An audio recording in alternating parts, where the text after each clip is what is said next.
कितना अच्छा होता ना अगर जीवन की सारी परेशानियाँ व्हाट्सएप स्टेटस के जैसे होती, 24 घंटे बाद अपने आप डिलीट हो जाती। अच्छाई और सच्चाई चाहे पूरे दुनिया में ढूंढ लो, अगर खुद में नहीं है तो कहीं नहीं मिलेगी। एक दिन अचानक एक मोड़ पर सुख और दुख की मुलाकात हो गई। दुख ने सुख से कहा, तुम बहुत भाग्यशाली हो जो लोग तुम्हें पाने की कोशिश करते हैं। तो सुख ने मुस्कुराते हुए कहा, भाग्यवान मैं नहीं तुम हो। दुख ने बड़ी ही हैरानी से पूछा, वो कैसे? सुख ने बड़ी ही ईमानदारी से जवाब दिया, तुम्हें पाकर लोग अपनों को याद करते हैं, लेकिन मुझे पाकर सब अपनों को भूल जाते हैं। इस संसार में हर किसी को अपने ज्ञान का घमंड है, लेकिन किसी को भी अपने घमंड का ज्ञान नहीं है। ये संसार ज़रूरत के नियम पर चलता है।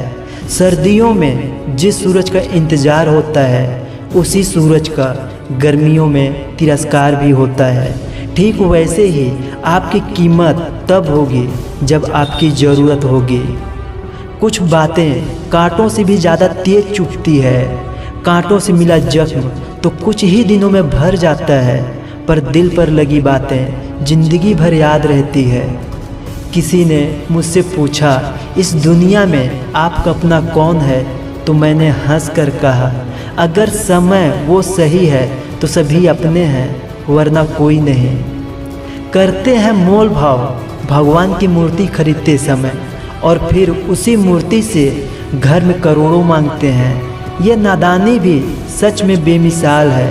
अंधेरा दिल में है और दिए मंदिरों में जलाते हैं। ये बातें हमेशा याद रखना, किसी का भी बुरा करके खुश मत होना, क्योंकि ऊपर वाला जब हिसाब करता है तो संभलना तो क्या, रोने की भी लायक नहीं छोड़ता। जीवन में आपको अगर रोकने टोकने वाला कोई है तो उसका एहसान मानिए, क्योंकि जिन बागों में माली नहीं होते वो बाग जल्दी ही उजड़ जाते हैं।